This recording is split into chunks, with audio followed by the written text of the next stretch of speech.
Game 7, there's 80,000, bro. It felt like there was 300,000 people there. I All remember, instinct. I got to first, and Napoli was playing first, and I stepped on. I just looked around, and I told Napoli, I was a rookie, like a month into the show. Looked at Napoli. He's been there for 15 years, and I was like, "This shit's awesome, huh?" He kind of looked at me like, "What's this guy? What is this guy talking about?" Ardiaga drives one to center. Miller hustling over. Diving catch by Ian Miller. A great catch. 3, 2, 1. Hello, everybody. Welcome back to another episode of the 9-Hole Podcast. This is your host, Ian Miller. I am so fortunate today to be joined by a World Series champion, one of the best defensive center fielders in the game, and current outfielder for the Arizona Diamondbacks, Albert Almora. Al, what is going on, brother? What's up, bro? Thank you for having me, man. Thank you. This is going to be fun. Dude, it is an absolute honor, man. How is everything going with you? Obviously, like you missed some time last year with the shoulder. I'm going to kind of get into that here in a little bit. How are you feeling right now, bro? How does it feel to be back? I feel grateful. It's, having the game taken from you for a year, and you kind of just watching from afar, not knowing what to do with yourself is definitely a challenge mentally, but it's been fun to be back and just really enjoy it and take it all in, man. I've really been in the present as I've been here. I love it, dude. So how's the shoulder feeling? Oh, we got some people pouring in the chat. I see some people showing up. I love that for the 7 o'clock start. How's everything feeling, brother? Now that you're back in, I see you already diving, making some sick ass plays out there in the outfield, bro. How does it feel? Yeah, playing in the winter was a huge step for me to gain that mental confidence to just go out there and just be me again. Obviously, there's some hurdles you have to go through with the rehab and like your fatigue and whatnot, but it's been a good process. I've been working, I've been getting better, and I feel back to normal, man. It's just good to be out there. Dude, that is fantastic. So Santurce, I had some experience there, dude. I went out there. No way! I didn't know that. Isla Verde, dude, is where I was living, man. It's fantastic. Yeah, I loved it. What would you say is the competition like? Obviously, that is top tier baseball, man. But what would you compare it to, maybe level wise, like and the winter ball experience overall? A lot of veteran guys. I would say there's a lot of knowledge in the game. They pitch differently as an offensive guy, but just the environment, man, really it's definitely a hitter's league. I don't know how it was when you were there, but we struggled. I was working on something the whole summer leading up in rehab, working on my swing, feeling nice. And then I get out there in the first batting practice, I'm driving a ball right center, and it's just can of corn. You know what I mean? And I'm thinking to myself, I go, this isn't gonna play, and this so launch angle, everything had to shorten up and keep the small ball alive, and it was a challenge, but it was really good to see that, I had to make adjustments as the time went on, and that was the fun part. That's the grind that we go through, during the seasons. Like, we got to make adjustments, and then all right, we got to play to this league somehow. We got to be successful somehow. So it was a good learning experience. Big time, dude. The adjustments are some things that I'm going to be peppering you with some questions about, like the offensive production. Obviously, the defense is the strong suit, and it's like, dude, it's elite. I'm going to ask you a whole bunch of questions about that. The rehab process. Obviously, you had posted on your Instagram, you got some surgery at the start of 2023, and you missed 2023. Man, obviously, that's kind of what led to the winter ball. Dude, what was the rehab process like? What was the mental grind like? And was that one of the tougher things that you kind of had to grind through, in baseball? Biggest adversity I've been through, to date in this game. Rehab was, I got sent home at the end of 22 with Cincinnati, and I was told that you don't need surgery, just kind of progress rehab and get it stronger on your own. And I did. I was in PT 3 times a week is what, the workman's comp and all that stuff got it. And so 3 times a week I was with a great guy down there. He was actually the Florida Panthers PT. And we grinded, and that was 3 times a week with him. And then on the other days it was on my own, and really having to put the time and the work in. And dude, from September to December, there's no improvement. I couldn't lift a 5-pound dumbbell in front of my face without it like grabbing it. So I knew something was wrong. made the decision, got the surgery, and then rehab was a mental grind. It was because, you got range of motion, you got strength, you got all these things you have to factor. And then was there a chance that I could play that same year? Getting it so if I would have got it earlier, probably yeah. But getting it at the end of January, I prepared myself. I was like, okay, you're not going to be a part of this year. I wanted to work for winter ball. I wanted to work to be ready for that. But the mental, yeah, in this game, man, it's out of sight, out of mind. And me being out for a year with, what I did in Cincinnati, I didn't know if it was going to be enough for another opportunity in the league. So a lot of things start running through your mind. I feel like I'm still young. I give a lot to this game. So yeah, man, it's just I worked my ass off, dude, and I grinded, and I wanted to get back. I wanted to do everything I could to leave it out on the field. So I'm blessed with this opportunity now. I love it, dude. I love it. Obviously, dude, you've played baseball for so long. It's been Yeah. such a huge part of your life when you literally can't do it. Yeah, and bro. The mind starts racing. Obviously, you might feel physically, dude, I might be able to push through this. And it's like, man, I might. Does that factor in? Like, what if you re-aggravate it? You come back early and you re-aggravate it, dude. It's crazy. I get it. I kind of sat out a year with a back injury, bro, and it's like I didn't require surgery. So it's crazy. I definitely wanted to ask you about that and kind of pick your brain on that. And just, it's awesome to see you back, dude, especially already making insane plays in the outfield, dude. It's awesome. Looking forward to seeing the success and the continued just top 10 plays moving forward, dude. So can we curse? Can we curse on this? We can curse absolutely, bro. Let it rip. Let it eat, dude. So this is the 9-Hole podcast where we speak to the next generation 9-hole hitters. Obviously, my story was a little different than you, right? So I had to walk on and I got extremely lucky. Not saying you've never gotten lucky, but there's always been an incredible buzz, at least around you and your defensive ability. Obviously, with the bat, I wanted to kind of set the table there for a little bit, right? So the journey to get to where you're at now, obviously you got taken in the first round. There was a buzz around you in high school. There was a huge buzz when you get drafted in the top 10 picks, man. There's going to be a huge buzz following you. Was that a whole lot of pressure? And did that feed into anything that had to do with success? Did that feed into anything that kind of prepared you to get to the big leagues?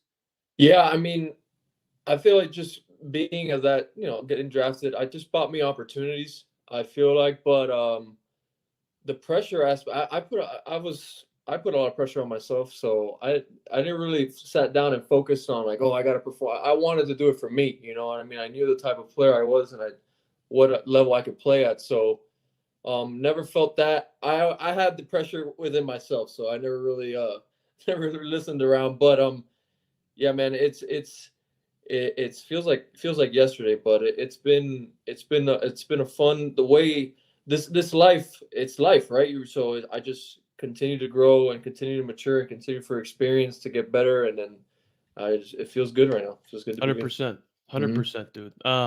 So just read off some accolades here, right? In high school, where everything kind of started, man. I wanted to ask you a bit about it because I am getting, questions. People are reaching out to me. People follow the podcast that are looking for guidance, looking for information.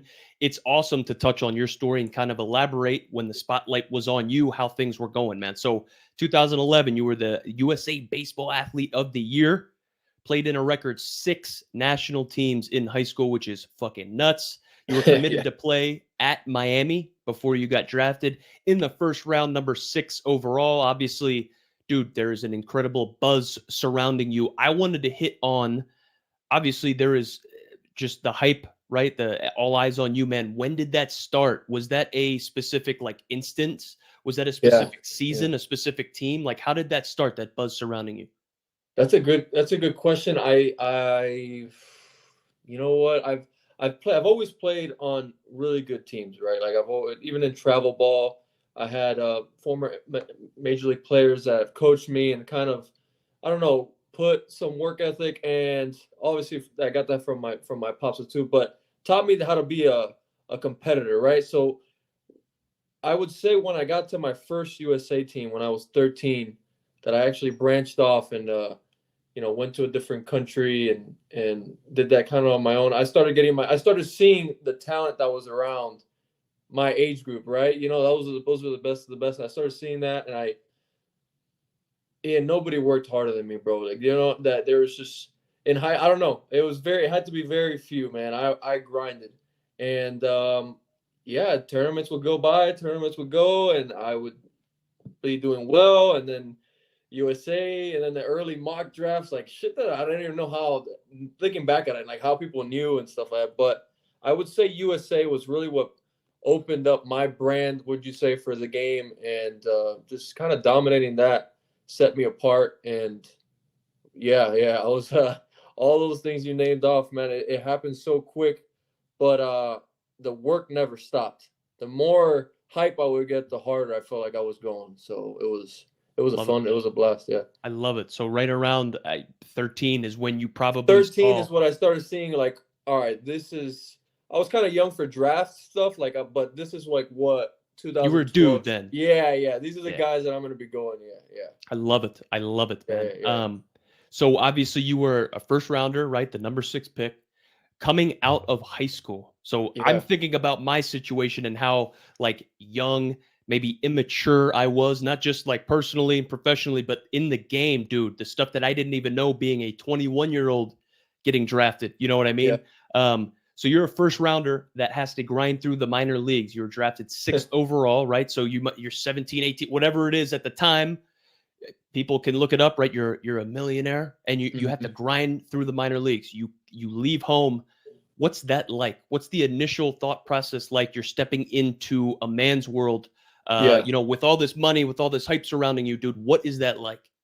Like, again, having that experience with USA, kind of like it was an easy transition. It wasn't like I was homesick and like, oh, I needed to stay home. No, I felt like those experiences that I had going to different countries kind of on my own. My parents couldn't afford to fly out there with me, prepare me for that pro experience. And showing up to Arizona that first day, I was excited. I was more excited, pumped. I was like, dude, this is it. This is what we've worked for. Like, we got here now. Let us go. And then I had some friends that were with that organization, with Daniel Vogelback and guys that just, it's just part of the guys. And then we just embrace, like, all right, this is what I do. I'm going to come to the clubhouse. And that first day showing up, I was like, dude, this is amazing. You know what I mean? This is my office. Like, this is my office.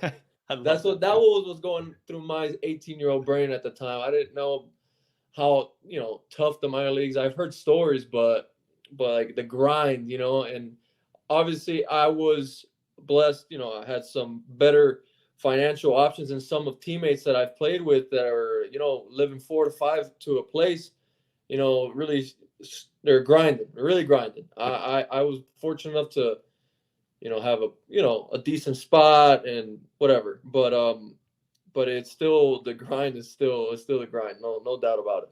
I love it, bro. I love it, dude. So obviously you progress through the minor leagues, you grind through it. And dude, so you get called up in 2016. We'll hit on that year a little bit. But 2015, you're in Double-A, hit 272, 9 home runs in 106 games. That's fucking fire. 2016, you're in Triple-A and you're hitting 318 in 54 games. Do you know, like, hey, dude, this is going to happen at any point in time? Like, what's the thought process there leading up to the call up?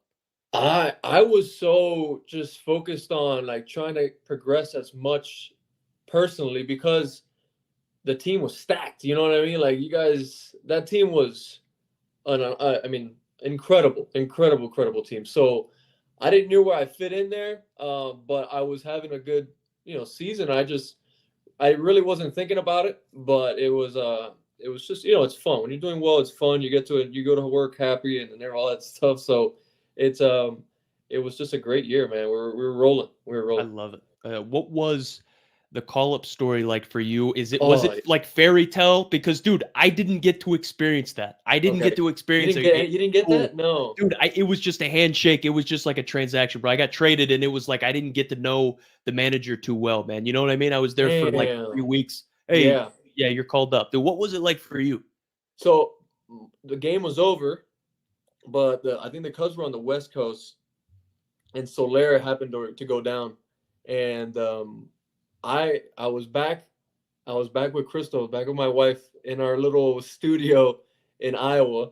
And 12 o'clock at night, we were just hanging out. I'll never forget, I was eating cookies and cream, little chocolate bar action. Oh, Dude, the best.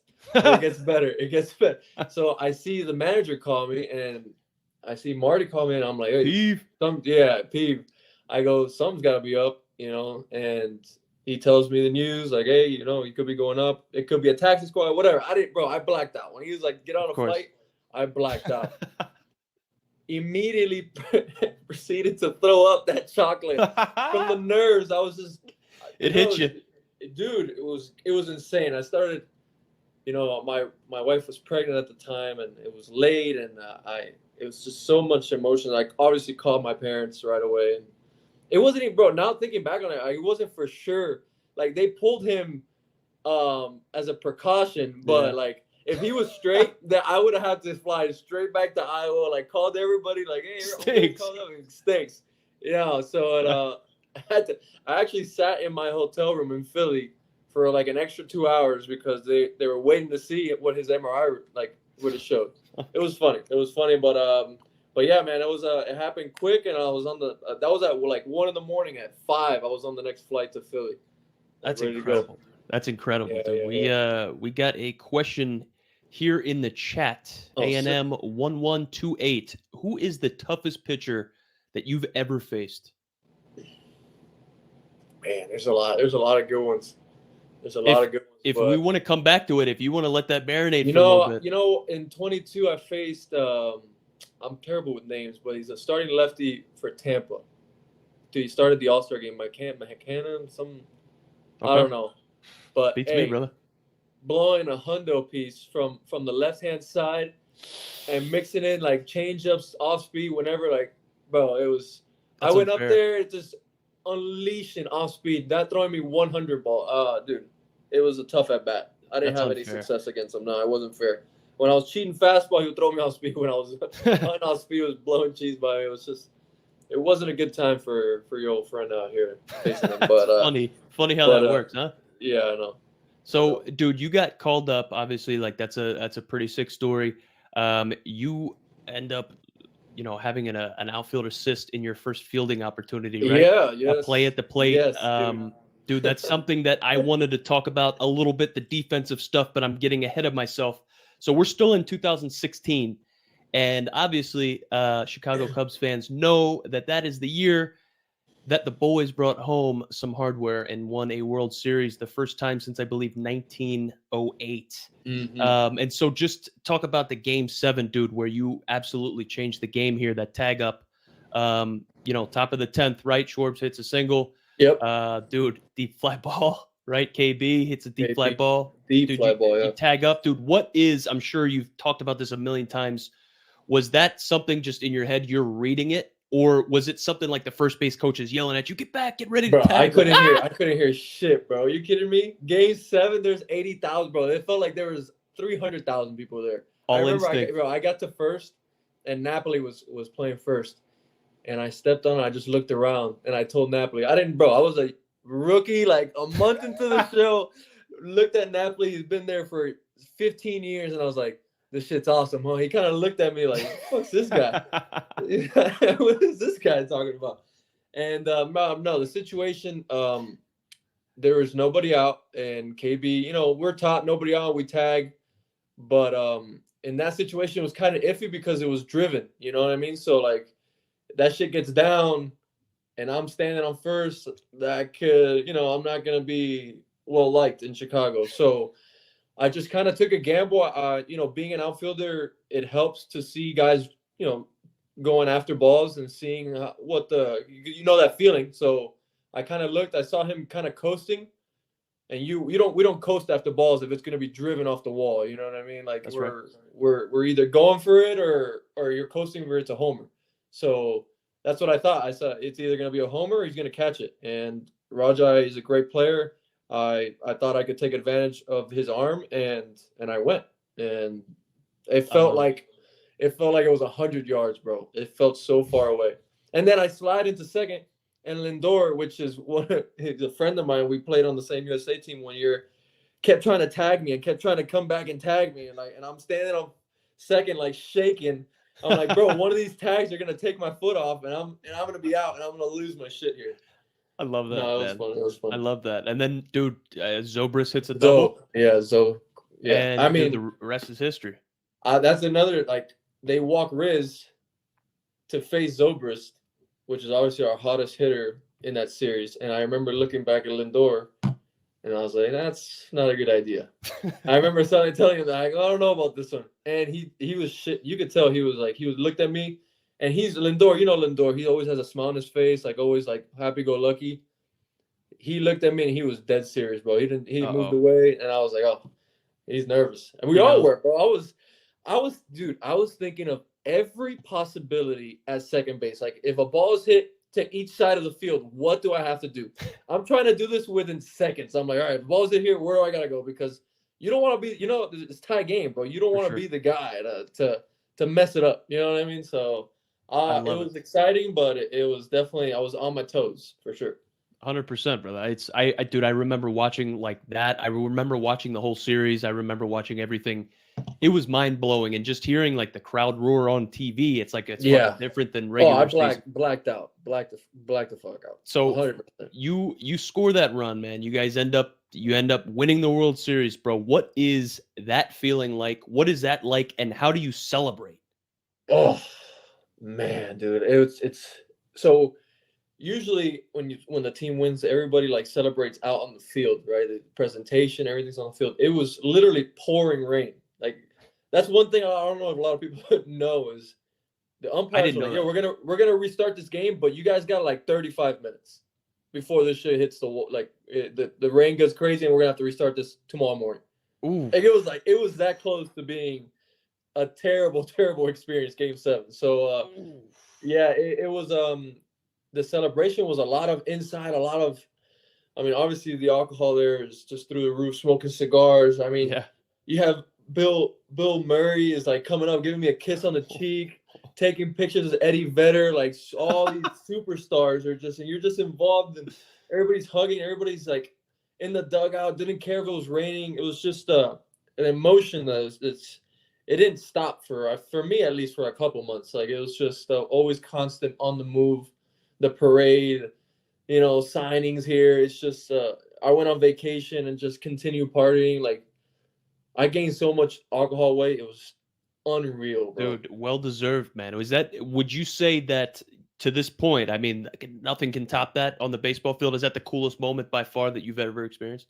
Winning the World Series is definitely, I mean, yeah, bro. That's what we play for. That's what we play for. There's one moment this offseason, this year that was really special to me was when in Puerto Rico.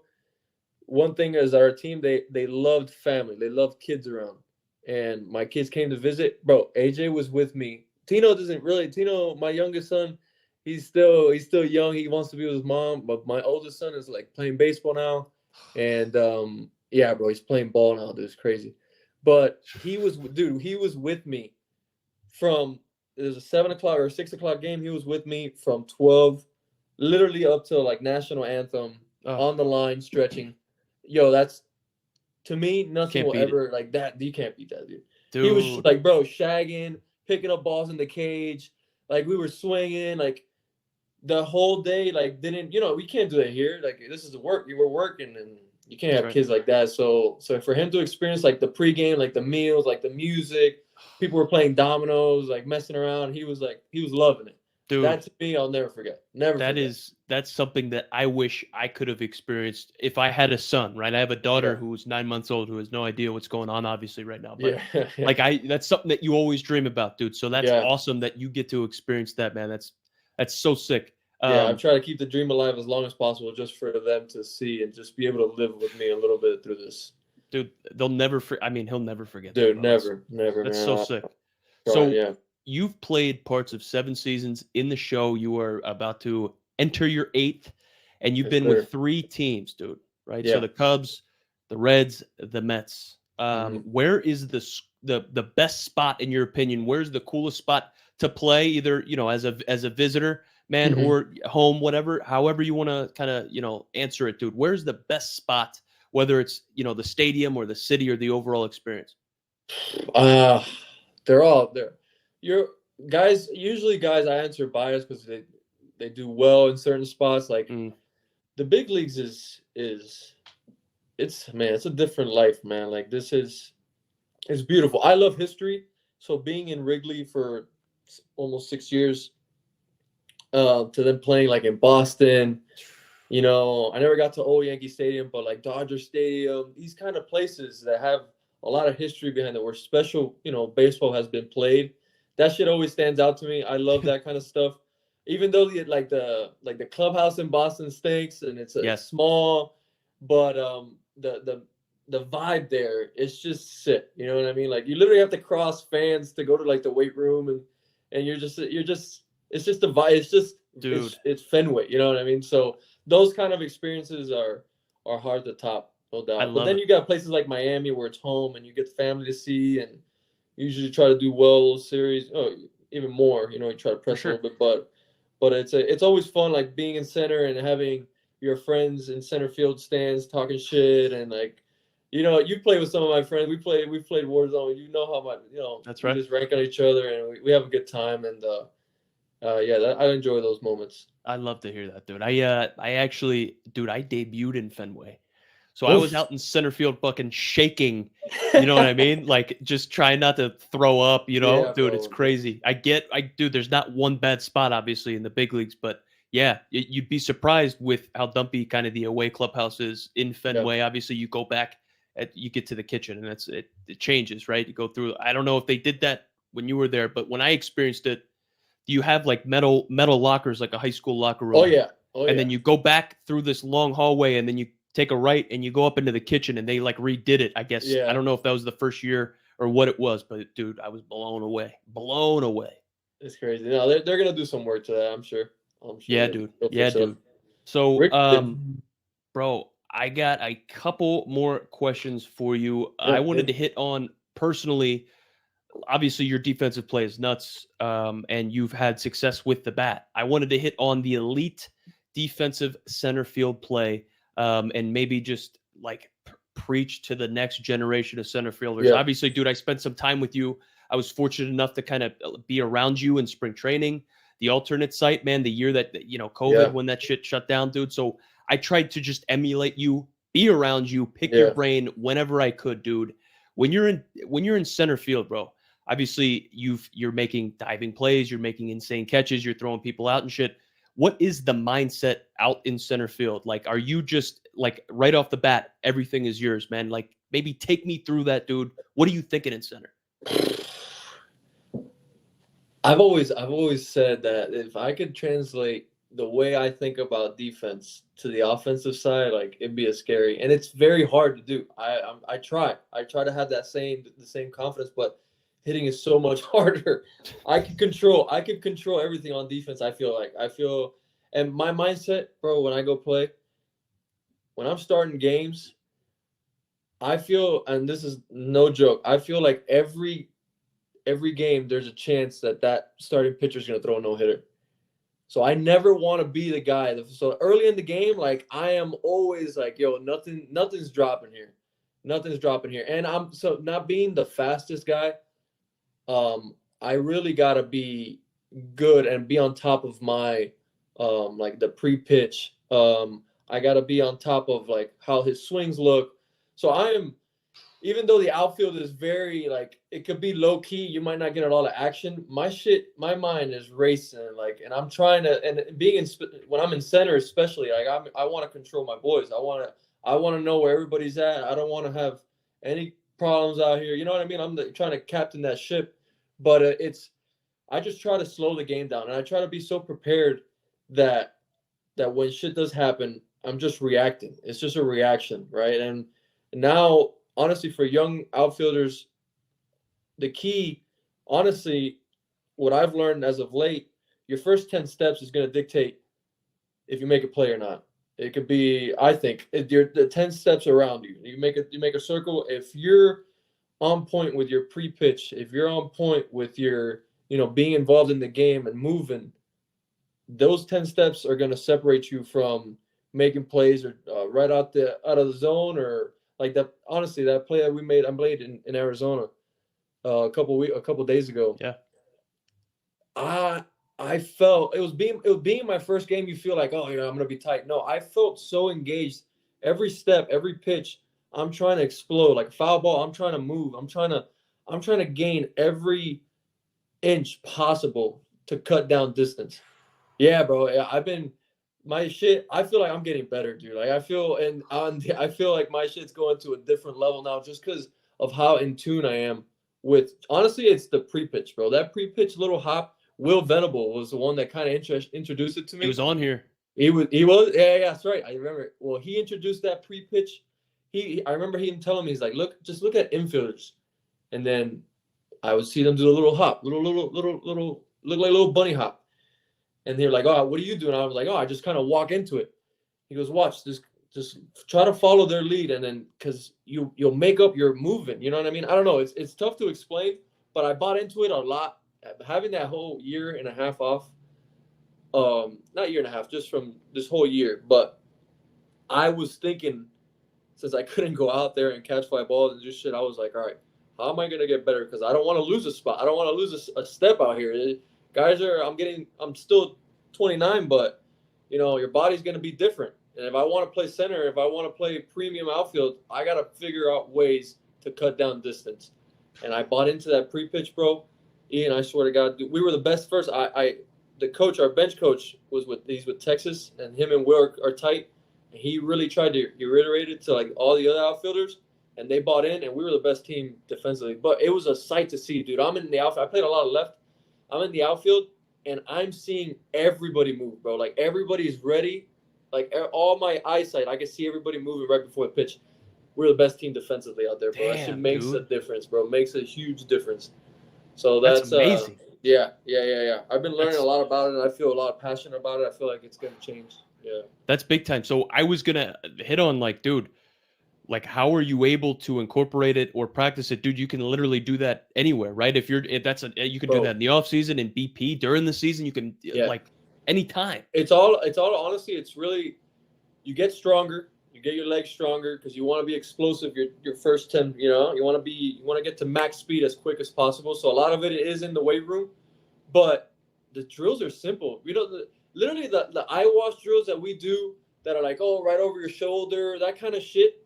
If you just hone in and just kind of lock in, like we could talk shit. Like I've noticed, like, oh, I talk shit in the line now. We hang out, but the moment it's my up. I am trying to be as explosive. Even if they're like, oh, it's just not over your shoulder. I'm like pre-pitch hop, go 1-2 steps. I'm camping. I'm coasting to it. But that first explosive is really what I want to train every move. And even if that makes shagging easier because you don't have to really go after balls. I'm just gonna work on my first couple steps and then kind of visualize. I like to visualize too where the ball's gonna land. Like balls hit. Take 2 steps and I kind of look at a spot and I'm like, it's going to land in this area. So kind of train that vision, train that mindset that way. Yeah, bro, you got to do it, dude. You got to do it. I almost want to like put the jersey back on and give it another chance, my guy. Oh my God. So that's the game within the game. If you want to be an elite defensive center fielder, you have to do the shit that nobody else is probably going to do, right? People that are just looking at you play the game and you're just standing out there in circle, walking circles in center field, not a lot of action, but in between here, you're just like constantly moving. They're constantly trying to pick something up. Swings. We have the pitch comp now. Like, so some outfielders actually get access to. And when I was with Cincinnati, if an infielder didn't want it, I'm like, yo, give me that shit. And I'm giving signals. I'm giving signals to the outfielders like, if you guys want it, like it's gonna be off speed. I'm like tipping my glove open, dude. What? I didn't even know that's a thing. Next level shit, bro. That blows my mind. Hell, as a young outfielder, I've always tried to look at catch. Like I've always used my eyesight. Like, all right, where's he gonna set up? What kind of? If I can see a finger. Now all I gotta do is listen. Fastball in. I'm like, I know how this swing's gonna look. You know what, gosh, bro? It's crazy, dude. That's crazy. Absurd. So that is a whole different ball game right there, brother. I got what 2, maybe 3 more questions for you. I checked this out real quick. It was Shane McClanahan. Okay. Shane McClanahan was the nasty guy, right? 2022 man. Yeah. Okay, so I'm a little embarrassed. I'll be honest with you. I didn't know that. I didn't know that guy. I've never heard of him. Right. So Started the All-Star game. All-Star game. That's embarrassing on my end, dude. That's on me. I should know that. I should No, probably but know he's that. young. He's young, bro. Nasty, dude. Nasty. Okay. Nasty, That's good to know. That's good to know. Deal. So he's like I haven't faced Snell in a while, but he's good. He's up there, bro. It'll be interesting to see where Snell ends up, dude. There's some. That's crazy. Still not have a job. So that's obviously you just signed, right? Maybe a few weeks ago. Man, I can't imagine what those guys are going through, Montgomery and Snell. You're staying locked in and ready, but you're gonna want to be ready for opening day. You want to get acclimated to your teammates and shit. So I don't know what's going on there. I'm obviously it's tough. It's a tough place to be in. Yeah, it's a tough place. Yeah, brother. So, dude, hitting wise now, let's turn it over to the offensive side. So, career, almost 1,500 ABs in the show, just shy of it, dude. 259 average and 33 dingies. 2017, 132 games, 298 average, 782 OPS, only 53 strikeouts. 2018, 152 games, 286 average in almost 500 plate appearances, bro. So you have a track record for success, and you have the consistency to be able to do it over, 7-8 years, 1,500 ABs, dude. What is the approach? Like I said, with the defensive aspect, we're talking to the next generation of dudes that want to fucking be just like you. Yeah. How are you able to do that, man? Like, what is the approach? What's the mindset at the dish? Bro, honestly, those years consisted of me being an athlete, and those years consisted of me just kind of grinding and like telling myself like, yo, I'm way better than, I have, you know what I mean? Like I have that mental edge where I'm confident and stuff, but the swing now feels more polished and more experienced just because of time that goes by, and you learn a lot. This year being out, a lot of research, a lot of, when I could start swinging one-handed stuff, a lot of learning of myself. I was on my own. It was on my own. The guys that I trust hitting were working during the season, and I was just kind of, high and dry on my own. But got a cage and just put the hours in. Me and my pops. I had Crystal have my wife put on a helmet and just feed and just kind of grind. But to answer your question, man, I feel like it's just a sheer will of just I want to compete, and I'm just sheer like survival. Really, that's how those years kind of went. Now that I have an approach, I actually know what I want to do at the plate, and that's the exciting part, just to see like the process, and I'm enjoying the work. To answer your question, the advice that I would give kids to be consistent is not to worry of your results. Now, don't worry about the results, as hard as it may be, because this game is all about results. You get paid off results, all that shit. But you could live with yourself if you just put in the work. You know what I mean? If you focus on the process, if you focus on just preparing yourself the maximum you can every day before a game, you can live with whatever happens. And bro, it's hard. This winter was really the first test that I tried. Let's put it this way, bro. I went over there to play. I wanted to get at bats, but I was like, this is a shot in the dark that I'm coming back to this game. I'll be real with you. You know what I mean? Like I trust my abilities, but out of sight, out of mind.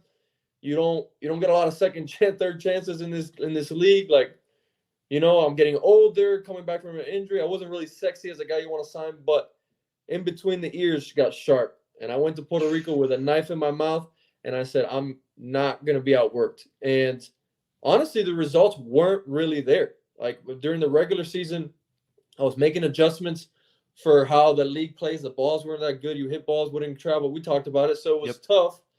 So the results numbers-wise weren't there, but I never got frustrated or the frustration never won. You know what I mean? I'll get frustrated. If I had a game 0 for 4 with 3 Ks, like I ain't happy. Yeah. But I found myself turning the page a lot quicker than what I would in the past. In the past, you're struggling. You want playing time. You go, oh, for fuck, I'm not going to play for, a couple of days, whatever the case may be. You're looking over your shoulder. I don't want to get sent down to the minor leagues. This game sucks. It's very hard. I love it, but it's hard. And we gotta be fucking right here. It's gotta be sharp, dude. And I felt that made me a better hitter. Dealing with that in Puerto Rico was like, all right, the numbers aren't there. But then once games started to count and in the playoffs, I had started, the adjustments started to pay off. I started to get hot. I hit 430 in the playoffs. You know what I mean? I started, but the consistency of the work never let up. So like before, if I would go, I'm not gonna hit. You know what I mean? Like my mind would change, and my mind never changed this time. And that's the same way I'm going about it now, dude. I go get into a game, start, don't start, get one at bat, whatever. I work my ass off during the day. Whatever happens in the game happens, bro. And I tend to work harder. I tend to care about my reps more. Like my work is my everything that day. So like my routine, shit's crisp. You know what I mean? Like that's my shit. That's what I'm gonna control that day. I'm gonna control how I work and how many swings. I don't take a lot of swings, 40, 50, maybe that, maybe less. But I hit it in rounds of like 6 or 7. But bro, those 6 or 7, I'm so mentally focused that after 6 or 7, I'm like, I feel like I hit for an hour. You know what I mean? Like I want my moves to be crisp. Dude, my game, I've been feeling really blessed. I've been feeling fortunate to have this opportunity again, but I'm grabbing it by the horns, and I just want to move forward, bro. Just keep going, I absolutely love that, brother. I just, in talking, consulting with, younger athletes, student athletes out here, man, they'll go into a slump, or some shit will not go their way, or they won't make a team, or they'll hit under 300 and they just shrink. They shrivel up into a fucking raisin, right? They're mental midget a little bit. And it's like, dude, the guys, at least that I've been around, the best ones that do it year after year, right? We talked about you're going into your 8th season in the big leagues coming up. You'll be there. It's going to be fucking nasty. But it's like you're able to rely on like the hard work that you've put in. Like when things aren't going your way, you can still be confident because no one grinded harder than you today. Those 6 or 7 swings, and those out of those 50, like you're doing rounds of 6 or 7, you take 50 swings. No one took better swings than you, right? Yeah. And like you're out doing defensive drills, and you're doing first steps and stuff. Like you'll shut it down, you'll stop, the talking and stuff. And when it's your time, like you're fucking locking in and you're doing those reps better than anybody else. And like if you want to be able to do the shit that nobody else can do, like you're gonna have to. You have to do it, bro. You have to. There's no cheating. I mean, some people are blessed with a natural ability, but those guys are still hard workers. You know what I mean? But the guys that really have to put in the time, that we're athletic and we could get shit, we just have to grind. That's where your work is gonna come into play. And then this game don't stop for anybody, bro. And you have to maximize everything that you could give to this game, because this shitty part is living like, all right, I didn't work. I'm blessed with my career. And I was just talking to my wife the other day, and she's like, yo, you don't have anything to regret. But I was like, in my head, I was like, I know I could have been a tad bit more focused in like routines. And not that I'm not focused, but it's just, you really got to tighten that shit up. You know what I mean? And now I'm at a place where shit's tight. If you see yourself like loosening up, like, no, you got to bring it back. And it's hard, but I see you post your stuff. You run and you exercise, and that shit's hard what you do, bro. Like I look at that, and I'm looking at my phone like, damn, bro, he's committed. You're committing to something. You know what I mean? Yeah. And discipline. And that's the discipline. And bro, it goes back to the saying, and it's simple, and kids hear it all the time. Control what you can control. And people, they hear it, but it doesn't register. Like you really have to control what you can control. If you could control working and you can control getting better, that's something you have to do. You cannot control. Like if you don't work and you go for 3, you're really pissed. But if you work and go for 3, you're like, all right, well, it wasn't my day. It's easier, bro. It's easier. It's easier to turn the page. So that's my biggest advice for kids is like, you just have to work, man. You have to focus, work with quality, not quantity. Put the work in and be true to yourself. Like, yo, did I do it? Did I do enough today? Did I work hard enough today? And if you do that, I love that. I'm getting goosebumps. Like if you want to separate, if you want to stand out, you got to separate, bro. You got to do that shit. Got to be willing to do that dude, shit. Hey, being a kid, my dad instilled that work ethic, right? Like if I have a fourth of my dad's work ethic, I don't know what the hell but I got a little bit on my mom's side there, so it takes me a bit.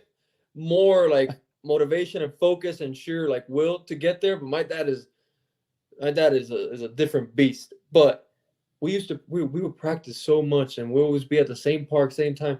People would drive and honk and be like, "You're gonna kill him," you know what I mean? Like, let the kid breathe, shit like that. But first of all, I loved it. Second of all, like, that's what it takes. So you know what I mean? Like, guys around me have had the same amount of talent, but while they were dating chicks and going to prom and going like hanging out, I was fucking grinding. I wasn't letting anything distract me, and I had fun. Don't get me wrong, but I knew what was up. I knew that I was broke as shit. I had talent. I wanted to get the family out of that situation. I knew I could do it. So when you that moment that you start getting that hype, those USAs, and I'm like, hey, I could do this shit. You know what I mean? That confidence goes to another level. I almost too much. I got cocky as shit. Became an asshole a little bit for a little bit. Had to like come down a level, but you didn't stop working. You know what I mean? No, you don't stop working, man. You can't. And in the minor leagues, they test you too, because you don't have to work there, right? Like, you're on your own.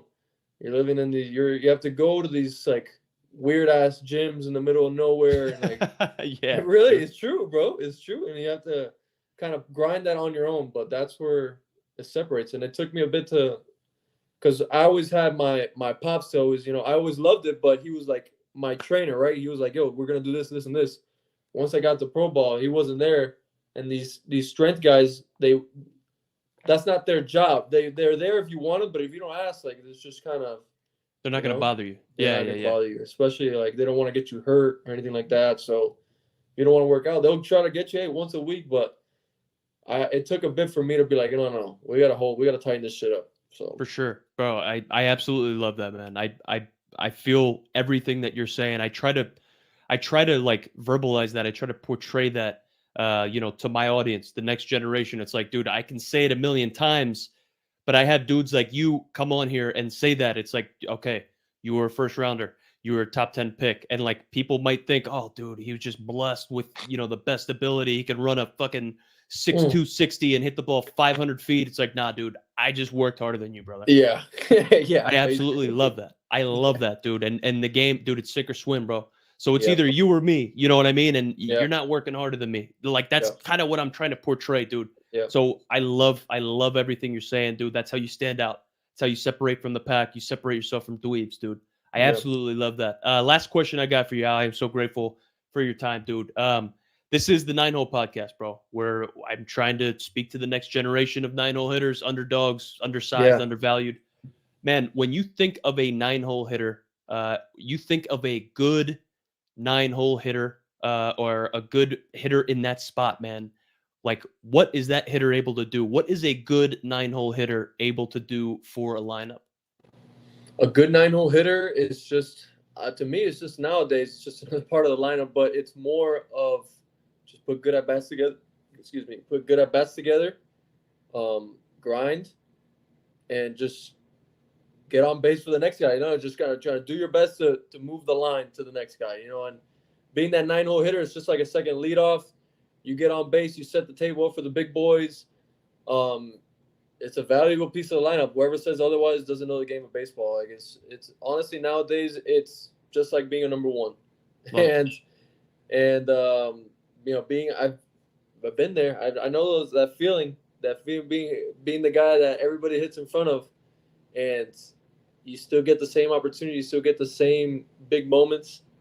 It's just if you're ready or not. We go back to what we're talking about. If you can control what you can control, who gives a fuck where you're hitting in the lineup? Amen, brother. Amen, brother. Al, dude. When are we gonna catch some dubs? We gotta tell the audience. The audience doesn't know. COVID. Hey, we wore COVID together, bro. We had a good time. We made the best out of it. Yeah, we started the gaming. We would hang out with the golf simulator. Us Schwartz, training in the yard. Best time of my life. Dude, we had a great time, bro. We had a great time. And then the alternate side, bro, we would drive. Hey, we drove. Remember we were staying in Chicago Yes. Go back and forth to South Bend. Oh, But stinks. people don't know the grind. We got the grind, bro. That's We right, got the baby. grind. That's right. We'll get on this war zone here soon, man. I'm around this weekend, brother. Like I'm around your schedule. We'll get some dubs, Dude, man. I didn't Get it even going. bring any of my shit with me, man. Oh, stinks. I know, but it's going It's a back business to like trip. I was, It's a yeah, business trip. I was like, I'm coming back. I won't head down. No, but I I get it. miss it. I miss it, bro. I see you posting shit. I see the people on YouTube, and I'm like, oh man, I miss the grind, bro. We grind. That was We'll get it. that was our game. That was literally during COVID. That's what got our adrenaline going for game time. Competitive, dude. We would hop on Warzone and just snipe people away. That's right, Throwing dude. C4s at cars. That's right. I'm Dude. blowing them up, dude. The RPGs, best- C4s. the Oh, best C4s. That's time. right, bro. The best Yeah. times, bro. I love that. Al, brother, thank you so much for your time. Thank you for coming on here, man. Yeah, and man. just thank you for blessing myself and my audience, dude, with your story, answering all these questions, brother. I am looking Anytime, forward bro. to the continued success this year, dude. Wishing you the best of luck through spring. Thanks, here, bro. Thank you, bro. Appreciate to be here. Anytime. I love this. It's Love like old it. times. Love it. Give Alyssa a nice best to the family, man. Tell everybody Likewise, we said brother. hey, and thank you everybody for tuning in. We will yeah. catch you back here on Friday. Take care, guys. Thank you, Al. See you, bro. See you.